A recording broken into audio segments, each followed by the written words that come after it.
Das steht nicht da. Die Worte schnitten durch die Luft wie eine Kugel. Das Gespräch starb. Kristallgläser schwebten unberührt. Jedes Gesicht den riesigen Esstisch drehte sich.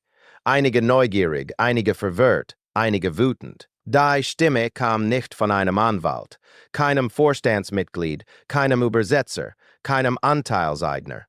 Sie kam aus der Ecke des Raumes, wo das Personal stand. Layla Brooks stand still.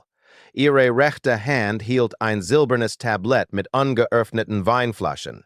Ihre Haltung perfekt, ihre Augen fixiert auf den eleganten Ordner mit Dokumenten, der gerade dem japanischen Ehrengast überreicht worden war. Der Ordner, der einen Deal im Wert von $500 Millionen enthielt.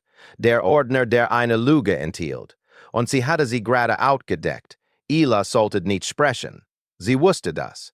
Jeder wusste das. Sie war da, schweigend, schnell, unsichtbar zu dienen. Aber wenn dir dein Großvater eine Sprache beibringt, von der die meisten Menschen nicht erwarten, dass du sie beherrschst, und deine Mutter dich so erzieht, dass du nie schweigst, wenn etwas falsch ist, dann stehst du nicht einfach da, sondern sagst es, auch wenn es den Raum bis ins Fundament erschüttern wird. Du hast gesagt, die Übersetzung sei identisch, fügte sie hinzu, ihre Stimme ruhig, aber nicht laut. Aber die japanische Version sagt etwas anderes, etwas Gefährliches. Am Tisch saß Bryant Maxwell, Amerikas Lieblingsfinanzmogul. Scharfer Kiefer, Seidenanzug, Zähne wie weißes Gold. Lachte für Magazincover und wurde eingeladen, an Ivy League-Schulen zu sprechen. Der Mann hatte Macht, Geld und Charme. Aber was in diesem Moment nicht hatte, war Kontrolle, denn eine Kellnerin hatte ihn gerade mit einem Satz entmachtet.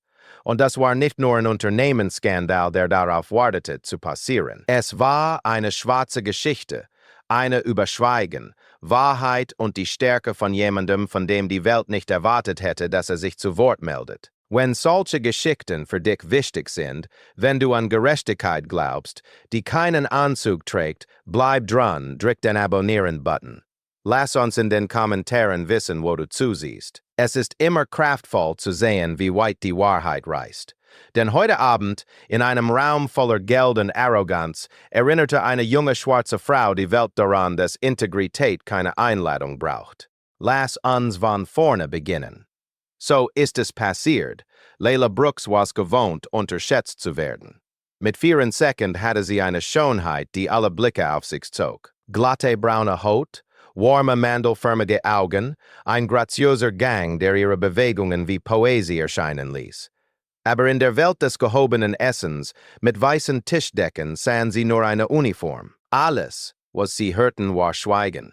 Sie arbeitete im Velvet Ivy, einem Restaurant auf dem Dach in Manhattan, wo Mahlzeiten so viel wie eine Miete kosteten und die Lächeln bis zur Perfektion poliert waren. Der Ort, an dem Prominente ungestört speisten, Deals über Wagyu-Rindflanken geflüstert wurden, und jemand wie Layla erwartet wurde, hilfreich, unsichtbar und absolut ersetzbar zu sein. Sie hatte schnell gelernt, sprich nicht, es sei denn, man spricht dich an.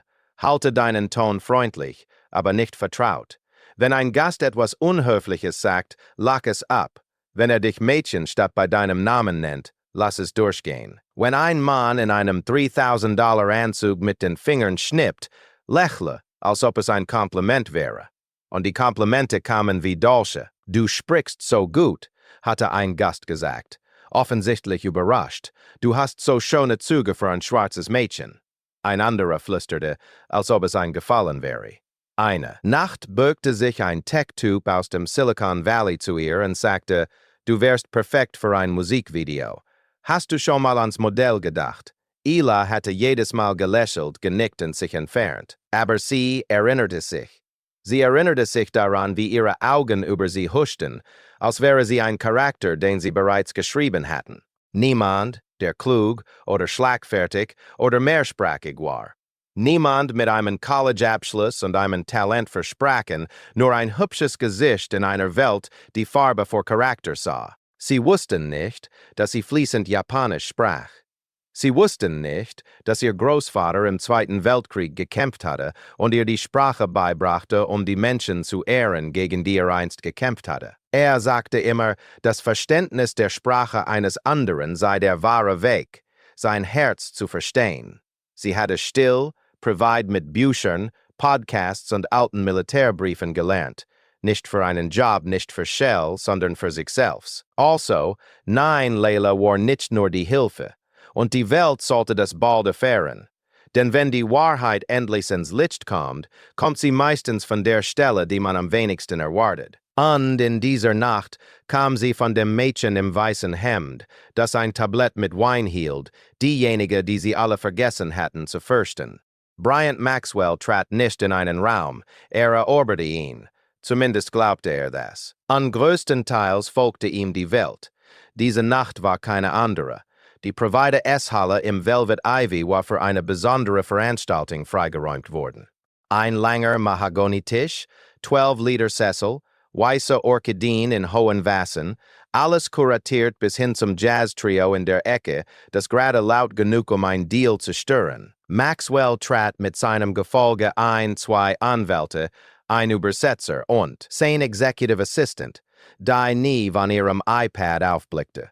Trug einen maßgeschneiderten dunkelblauen Anzug, der wahrscheinlich mehr kostete als Elas gesamte jährliche Miete. Sein Krawatte war rot, immer rot, die Farbe der Macht, scharf absichtlich kalkuliert. War der Typ Mann, der nur dann lächelte, wenn wusste, dass gewann. Für die Welt war Bryant Maxwell eine Erfolgsgeschichte. Ivy League Absolvent, Forbes 30 under 30, selbstgemachter Milliardär im Bereich Fintech, ein Liebling der Medien mit einem markenzeichen Grinsen und einem Rolodex voller Senatoren und CEOs. Aber hinter verschlossenen Türen war ein anderer Mann. Kälter, schärfer, hungriger. Ela hatte ihn ein paar Mal zuvor im Restaurant gesehen. Erinnerte sich nie an sie. Benutzte nie Namen, schnippte nur mit den Fingern und sagte Dinge wie Sprudelwasser, Zimmertemperatur, nicht kalt. Heute Abend empfing Kenji Nakamura, einen ruhigen, zurückhaltenden Milliardär aus Japan, dessen Familienholding ein riesiges Netzwerk von Logistik, Immobilien und Technologie kontrollierte. Ein Mann mit mehr Erbe als Glanz. Maxwell wollte sein Geld. Der Plan war einfach. Charmere Nakamura übersetze den Vertrag, schließe den Deal und gehe mit einer $500 Million Investition in die New Asia-Erweiterung von Maxwell Capital. Alles musste perfekt laufen. Das Personal war seit Wochen vorbereitet. Keine Patzer, kein Lärm, keine Unterbrechungen. Ela war handverlesen worden, Wein zu servieren und im Hintergrund zu bleiben. Sie hatte ohne Frage zugestimmt. Mehr Stunden bedeuteten mehr Trinkgeld und die Arztrechnungen ihrer Mutter stapelten sich. Was Maxwell nicht wusste, was keiner von ihnen wusste, war, dass in dieser Nacht das Schweigen, das verlangte, endlich zurücksprechen würde. Denn bei all seinen Vorbereitungen, in all seiner Arroganz, vergaß Bryant Maxwell eine einfache Sache. Wenn du Menschen behandelst, als ob sie nichts wert wären, erinnert dich irgendwann einer daran, dass sie es doch sind. Für Bryant Maxwell ging es bei dem $500 Million Deal nicht Geld. Es ging Erbe. Hatte bereits ein Vermögen aufgebaut. Hatte das Penthouse mit Blick auf den Central Park, das Privatflugzeug mit maßgeschneiderten Ledersitzen, die $10.000 Anzüge, die in Italien maßgeschneidert wurden. Brauchte kein weiteres Geld. Was wollte, war etwas anderes. Respekt. Der Respekt, der nur dann kommt, wenn dein Name in das Fundament der Global Finanzwelt eingraviert ist. Und dafür brauchte Japan. Maxwell Capital hatte Mühe, in den asiatischen Markt einzutreten. Die Vorschriften waren streng, Vertrauen brauchte Zeit. Die Konkurrenten waren hart. Aber wenn Nakamura Holdings unter seine Fittiche bekommen konnte, würde nicht nur in den Markt eintreten. Würde ihn besitzen. Das einzige Problem war, dass Nakamura vorsichtig war. Hatte sein Imperium langsam, methodisch über Jahrzehnte aufgebaut. Glaubte nicht an schnelles Geld oder große Versprechungen. Seine Anwälte wollten zweisprachige Verträge, die Zeile für Zeile überprüft wurden. Alles transparent, alles gleich, also tat Bryant, was immer tat, wenn out auf ein Hindernis stieß. Fand eine Abkürzung. Stellte einen freiberuflichen Übersetzer ein, jemanden, der ruhig war, verzweifelt. Bereit. Die Anweisungen waren einfach.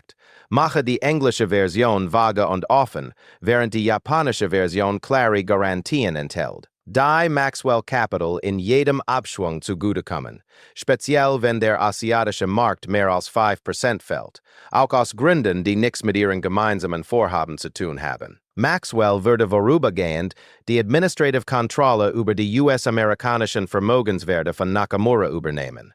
Vorübergehend, natürlich, war nie definiert. Kontrolle. Jedoch war es ein legaler Trick, gerade genug Mehrdeutigkeit, den amerikanischen Anwälten zu entkommen, gerade genug Präzision, Nakamura zu fangen. Bryant zählte dem Übersetzer einen Bonus von $20,000 in bar. Es sind nur Schutzmaßnahmen, sagte er. Er wird's nie lesen. Sie vertrauen sowieso der englischen Version. Die Dokumente waren auf dickem Elfenbeinpapier gedruckt, in Leder gebunden, schwer, professionell, beeindruckend. Bryant ließ sie an diesem Nachmittag ins Restaurant liefern. Er würde sie nach dem Dessert präsentieren. Der Vertrag war der letzte Gang in einer sorgfältig choreografierten Aufführung. Was nicht bedacht hatte, was sich nie vorstellte, war, dass die einzige Person, die japanische Version tatsächlich lesen würde, die Kellnerin war, die den Wein brachte.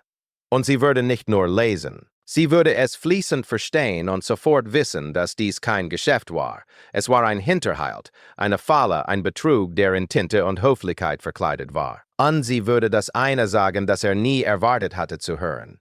Das steht nicht da. Der Abend war bis zu diesem Moment perfekt poliert, bis der Riss kam. Layla bewegte sich mit der Anmut von jemandem, der Unsichtbarkeit gemeistert hatte. Sie schwebte zwischen den Tischen, füllte Gläser nach, reagierte auf subtile Nicken und antizipierte jedes Bedürfnis, bevor ein Wort ausgesprochen wurde. Sie hatte dies 100-mal, 1000-mal getan. Sie hatte gelernt, sich in aller Öffentlichkeit unsichtbar zu machen. Aber manche Menschen lassen dich nie vergessen, was sie von dir denken. Als sie sich dem Haupttisch näherte, betrachtete sie einer von Bryants Gästen, ein Investor aus Dallas, Mitte 50s mit einer schweren Golduhr, lauter als Notice, von Kopf bis Fuß mit einem schiefen Grinsen. Seine Stimme war gerade laut genug, über den Tisch zu reisen. Sie geht wie eine, die für ein Musikvideo vorspricht, sagte er lachend. Ein anderer Mann stimmte ein, aber sie weiß nicht einmal, wo Japan auf der Karte ist. Bryant lachte. Nicht freundlich. Nur die Hilfe. Sie ist nicht hier, zu denken. Sie ist hier, Wein zu gießen. Layla bewegte sich weiter, Gesicht leer, Augen nach vorne. Sie hatte sich selbst beigebracht, nicht zu reagieren. Sie hatte sich gesagt, dass Schweigen Stärke sei. Doch dann sah sie es den Vertrag. Er lag vor Mr. Nakamura auf dem Tisch. Ihre Augen scannen den japanischen Text, und eine Zeile zog sie an.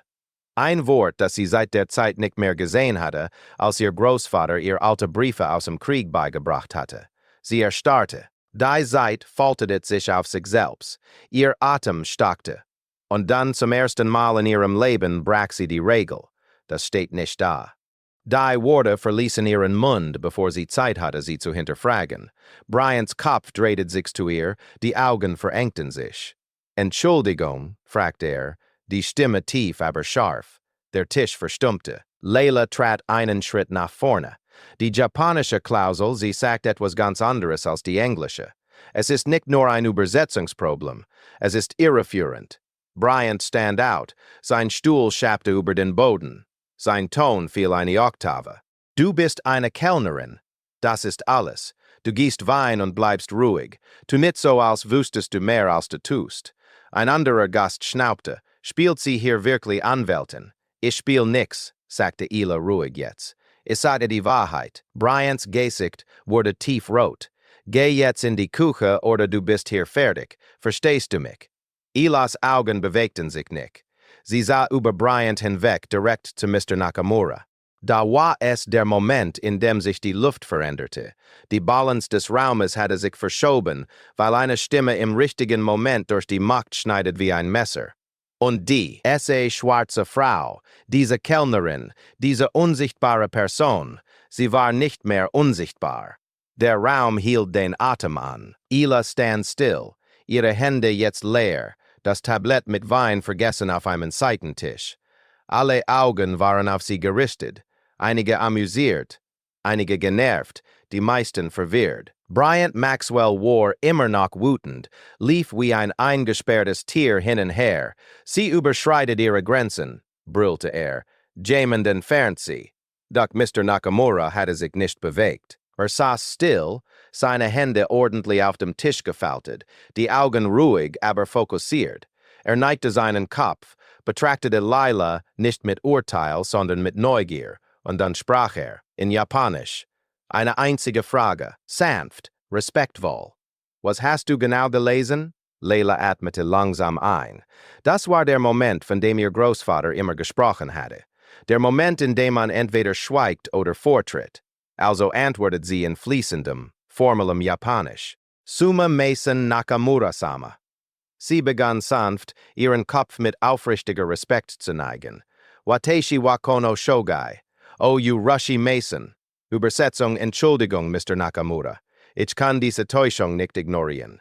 Die Wirkung war sofort. Der von Bryant angeheuerte Übersetzer sah aus, als wäre der Boden unter ihm weggezogen worden. Die Anwälte erstarrten, Bryants Gesicht verschob sich von Wut zu Verwirrung, dann zu Unglauben. Sie fuhr fort, ihre Aussprache klar und beabsichtigt. Ihr Ton war bescheiden, aber unerschütterlich. Die Klausel in Absatz 7, sagte sie und deutete auf das Dokument. Sie besagt, dass im Falle einer Marktfluktuation von 5% aller Nakamura Holdings Vermögenswerte auf US-amerikanischem Boden in die Verwaltungskontrolle von Maxwell Capital übergehen. Sie pausierte. Das steht nicht da. Mr. Nakamura habe eine Augenbraue. Bryant fand endlich seine Stimme wieder. Sie lügt. Sie will's profilieren. Sie kann das nicht. Aber Nakamura hob eine Hand, nur eine ruhige Bewegung. Und Bryant verstummte. Wer hat dir Japanisch beigebracht? Fragte Nakamura. Layla lächelte. Ein kleines Lächeln. Mein Großvater. Sie antwortete in seiner Sprache. Kämpfte im Krieg. Danach lehrte mich Japanisch, damit ich mehr verstehen konnte als nur die Geschichte. Sagte, ein Volk zu kennen, muss man ihre Worte lernen. Nakamura blickte wieder auf den Vertrag. Sein Gesicht veränderte sich nicht, aber die Energie im Raum tat es. Es gehörte nicht mehr Bryant. Es gehörte Layla und der Wahrheit. Eine Wahrheit verpackt in einer Sprache, die niemand von ihr erwartet hatte, und einer Stimme, die niemand erwartet hatte zu sprechen. Stille fiel wieder, aber diesmal war sie anders. Es war nicht die Stille von Luxus oder Zeremonie. Es war die Art von Stille, die genau vor dem Moment kommt, wenn der Boden sich öffnet. Bryants Gesicht war blass geworden. Sein übliches Grinsen war verschwunden, ersetzt durch einen verzerrten Versuch, Kontrolle auszuüben. Seine Stimme, als sie zurückkam, war scharf und giftig. Das ist Unsinn, spuckte Sie ist eine Kellnerin, ein hübsches Gesicht mit einem guten Gedächtnis. Sie verdreht die Sprache. Wandte sich seinem Übersetzer zu, einem Mann in seinen 30ern, nervös, der durch sein Hemd schwitzte. Sag ihnen, sag allen, dass die Übersetzung korrekt ist. Doch der Übersetzer bewegte sich nicht. Alle Augen richteten sich nun auf ihn. Seine Hände zitterten an seinen Seiten, sein Mund öffnete sich und schloss sich, als wollte sprechen. Es aber nicht konnte. Sag es jetzt, fauschte Bryant. Clark schluckte schwer. Dann sprach schließlich, ich kann nicht. Bryants Kiefer verkrampfte sich. Was meinst du kannst nicht? Clarks Stimme brasch. Sie hat recht. Ein Zittern ging durch den Tisch. Mr. Nakamura zuckte nicht. Waterte einfach. Clark fuhr fort, jedes Wort schwerer als das letzte. Mr. Maxwell hat mir $20,000 gezahlt, die japanische Version des Vertrages zu ändern. Sagte, es sei nur ein Schutzmechanismus, dass die japanische Seite ihn nicht überprüfen würde, dass die englische Version wirklich zählt. Sah Mr. Nakamura direkt an. Es tut mir leid, ich wusste, dass es falsch war, aber ich brauchte das Geld. Bryant explodierte. Du Feigling, du wurdest bezahlt, unsere Interessen zu schützen. Denkst du, ich werde dich dafür zerstören? Du wirst nie wieder arbeiten, schrie Clark antwortete nicht. Setzte sich einfach hin, leer, beschämt. Und zum ersten Mal landete Bryants Wut nicht. Niemand hörte mehr zu. Die Illusion war zerbrochen. Der Raum voller Investoren und Führungskräfte hatte es als das erkannt, was es war. Täuschung, kein Deal, kein Geschäftsplan, nur Gier, die in teurem Schneiderhandwerk verkleidet war. Mr. Nakamura wandte seinen Blick wieder Layla zu. Sein Ton war ruhig. Du hast gesprochen, als andere schweigten, sagte er leise. Das ist keine Schwäche, das ist Ehre. Bryant versuchte es ein letztes Mal. Kenji, warte, das ist alles übertrieben. Wir können das noch regeln. Gib mir einfach eine Chance, es zu erklären. Aber Nakamura hatte sich bereits erhoben. Er war nicht an Erklärungen interessiert. Er war an der Wahrheit interessiert. Und er hatte sie bereits von der einzigen Stimme im Raum gehört, die zählte. Der Sturm war vorüber, aber die Luft knisterte immer noch von etwas Elektrischem. Mr. Nakamura stand nun auf. Die stille Würde seiner Haltung ließ den Raum kleiner wirken. Der Übersetzer war verstummt. Bryant Maxwell stand abseits, mit roten Wangen, die Lippen in einer bitteren Linie zusammengepresst. Sein Imperium war gerade zerbrochen, aber der Mann verstand immer noch nicht warum. Layla hielt ihren Stand. Ihre Brust hob und senkte sich mit flachen Atemzügen. Ihr Herz pochte noch immer, aber ihre Stimme war klarer denn je. Mr. Nakamura ging langsam auf sie zu, nicht mit Macht, sondern mit ruhigen, bedachten Schritten. Er blieb ein paar Schritte entfernt stehen, neigte seinen Kopf respektvoll und sprach diesmal Englisch. Du sprichst meine Sprache sehr gut, sagte er sanft. Layla schenkte ihm ein kleines Lächeln. Danke. Mein Großvater brachte es mir bei. Er sagte, du kannst einen Menschen erst wirklich verstehen, wenn du seine Worte verstehst. Nakamura nickte, der Mundwinkel hob sich nur leicht. Dein Großvater muss ein sehr weiser Mann gewesen sein. Darf ich seinen Namen wissen? Henry Brooks, sagte sie. Der Name blieb ihr für einen Moment im Hals stecken. Er kämpfte im Pazifik während des Zweiten Weltkriegs. Nach dem Krieg, vergaß nie die Menschen, die traf. Eine lange Pause folgte. Nakamuras Augen wurden fern, als ob eine Erinnerung aus der Zeit heraustrat. Mein Großvater, sagte leise, war ein junger Rekrut im Krieg. Er erzählte eine Geschichte, nur eine, von einem amerikanischen Soldaten, der ihn rettete, ihn aus den Trümmern eines eingestürzten Bauernhauses zog, Wasser teilte, ein Stück Schokolade teilte, die Sprache nicht sprach, aber ihn wie einen Bruder behandelte. Er griff in die Innentasche seines Anzugs und holte ein kleines, abgenutztes Foto heraus. Er faltete es mit Sorgfalt auf. Das ist dieser Soldat, sagte er und reichte es Layla. Sie blickte hinunter und erstarrte. Da war in schwarz-weiß ein junger schwarzer Mann in Uniform, der neben einem verwundeten japanischen Soldaten saß. Sie sahen beide müde aus, aber sie lächelten. Und sie erkannte dieses Gesicht, das markante Kinn, die ruhigen Augen ihren Großvater. Das ist flüsterte sie. Das ist Henry. Mr. Nakamura neigte wieder seinen Kopf. Dann heute, sagte er leise, zahlt meine Familie endlich eine 70-jährige Schule. Die zurecht. Und in diesem Moment ging es nicht mehr um Geschäft, es ging nicht um Verrat, es ging um Erbe. Zwei Familien, einst durch den Krieg verbunden, nun durch die Wahrheit und den Mut einer Enkelin, die sich entschied, zu sprechen, wieder vereint. Der Raum war völlig still, als ob die Welt draußen angehalten hätte, um Platz für etwas Heiliges zu machen. Layla hielt das Foto in ihren Händen, ihre Fingerspitzen strichen sanft über die abgenutzten Ränder. Es war alt, verblasst, aber die Geschichte, die es erzählte, war zeitlos. Zwei junge Männer aus zwei verschiedenen Welten saßen in den Ruinen des Krieges. Ihr Großvater, Henry Brooks, mit Staub im Gesicht und Frieden in den Augen. Und der Mann neben ihm, Satoru Nakamura, Kenjis Großvater, sah genauso jung aus, genauso erschöpft und genauso menschlich. Mr. Nakamura war lange still. Dann sprach er nicht zum Raum, sondern zu Layla. Mein Großvater trug dieses Foto jeden Tag seines Lebens bei sich, sagte er. Er sagte, es erinnerte ihn daran, dass selbst im Krieg Freundlichkeit existiert, selbst zwischen Feinden. Dieses Foto war seine Erinnerung an die Menschlichkeit. Layla blinzelte gegen die Tränen an. Sprach nie über diesen Tag, aber ich hatte immer das Gefühl, dass ihn der Krieg irgendwie verändert hatte. Trug keinen Zorn, trug Perspektive. Mr. Nakamura nickte langsam. Meine Familie suchte nach deinem Großvater nach dem Krieg. Briefe wurden gesendet, aber keiner kam zurück. Wir wussten nicht, ob überlebt hatte. Wir hatten nie die Gelegenheit, ihm zu danken bis jetzt.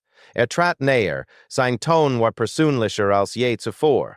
Heute Abend hast du ihn geehrt, indem du die Wahrheit geehrt hast. Was du getan hast, war nicht nur mutig, es war heilig. Wandte sich wieder den stillen Gästen zu, die noch am Tisch saßen, von denen viele sich unbehaglich in ihren Stühlen bewegten, unsicher, was sie gerade erlebt hatten. Es geht heute nicht mehr um Geschäfte, sagte deutlich. Es geht um eine Schuld der Ehre, die von einer Generation an die nächste weitergegeben wird. An heute Abend zahlen wir sie zurück. Layla senkte ihren Blick, demütig. Ich habe es für nix getan. Ich wusste einfach, dass es nicht richtig war. Nakamura lächelte sanft. Genau das ist es, warum es zählt. Und plötzlich war das Mädchen, über das vor einer Stunde noch gelacht wurde, diejenige, die als einfache Kellnerin abgetan wurde, die respektierteste Person im Raum. Denn wahre Ehre wird nicht laut verkündet. Sie fordert keine Aufmerksamkeit. Sie zeigt sich einfach, wenn die Welt es am wenigsten erwartet und spricht nicht für Anerkennung, sondern weil Schweigen schlimmer wäre. Bryant Maxwell hatte ein Imperium auf Vertrauen, Charme und Kontrolle aufgebaut. Aber in dieser Nacht verließen ihn alle drei. Als Mr. Nakamura sich vom Tisch entfernte, starb der Deal öffentlich, vollständig und ohne Zögern. Die anderen Gäste, die einst darauf bedacht waren, Hände zu schütteln und Champagner zu stoßen, konnten plötzlich keinen Augenkontakt mehr herstellen. Einige standen unbeholfen auf, andere griffen nach ihren Handys. Niemand sprach mit Bryant, weil sie alle wussten, was kommen würde. Die Geschichte brach innerhalb von artificial Stunden heraus. Eine gelackte Aufnahme, ein übersetzter Vertrag, ein Transkript von Elas genauen Worte. Die japanische Presse griff's erst auf und nannte es eine Schande für die Diplomatie. Dann folgten die amerikanischen Medien und bezeichneten es als einen Skandal Unternehmensgier. Die Schlagzeilen waren brutal. CEO wegen Betrugs im $500 Million Deal angeklagt. Kellnerin deckt Täuschung auf. Übersetzer bestätigt Bestechung. Japanischer Investor verlässt Maxwell Capital. Das steht nicht da. Eine schwarze Kellnerin stürzt einen Milliardär. Die Aktionäre reagierten sofort. Der Aktienkurs von Maxwell Capital fiel an einem Tag 22%. Innerhalb einer Woche hatte fast die Hälfte seines Wertes verloren. Die Vorstandsmitglieder beriefen eine Notfallsitzung ein und stimmten einstimmig dafür, Bryant als CEO zu entfernen. 2 Tage später wurde aus dem Gebäude eskortiert. Keine Pressekonferenz. Keine Abschiedsrede. Nur ein Mann in einem überteuerten Anzug, der durch eine stille Lobby ging, ohne dass ihm jemand applaudierte. Die Bundesermittler eröffneten eine formelle Untersuchung der Auslandsgeschäfte von Maxwell Capital. Clark, der Übersetzer, stimmte zu, in einem Deal mit Nachsicht zusammenzuarbeiten. Interne E-Mails tauchten auf. Die Bestechung wurde bestätigt, ebenso die Absicht zu täuschen. Bryant stellte Anwälte ein, aber keine Kanzlei mit einem respektablen Ruf wollte seinen Namen in ihren Akten haben.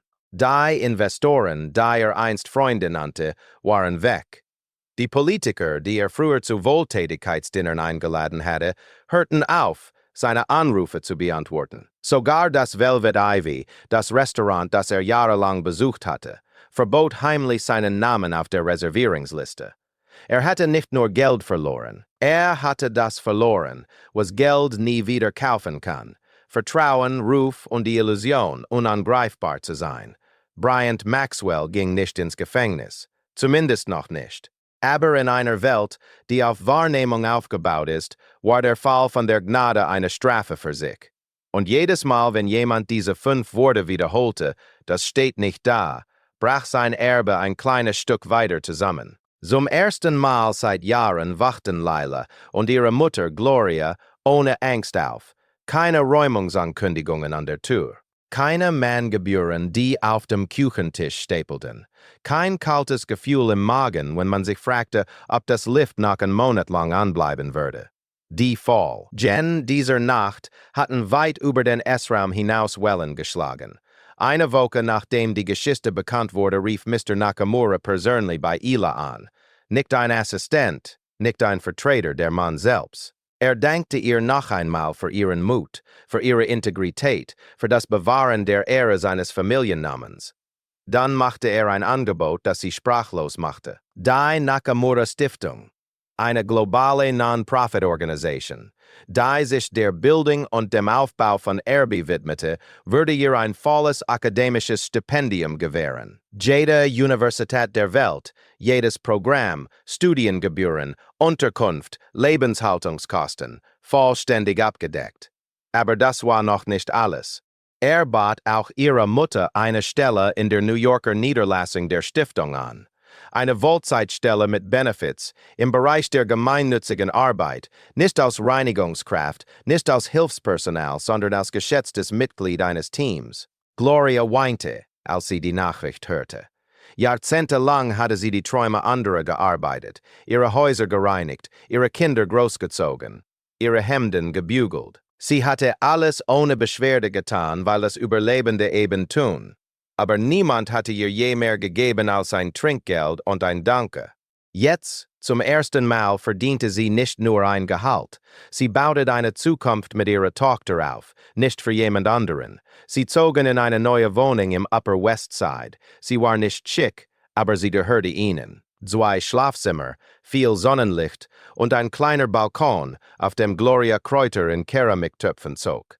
Layla hatte ihr eigenes Zimmer, ihren eigenen Schreibtisch, ihren eigenen Raum, um zu träumen. Sie bewarb sich an der Columbia University mit dem Hauptfach International Beziehungen. Ihre Bewerbung beinhaltete einen persönlichen Aufsatz mit dem Titel Wahrheit in der Übersetzung. Eine Geschichte. Chat über 5 Worte, die ihr Leben veränderten. Sie wurde angenommen. Und jeden Morgen danach, wenn Layla an den Toren der Universität vorbeiging, den Kopf hoch und die Bücher unter einem Arm, erinnerte sie sich an das, was ihr Großvater immer sagte. Manchmal werden die größten Kriege ohne Waffen gewonnen. Manchmal braucht es nur eine Stimme, die sich weigert, still zu bleiben.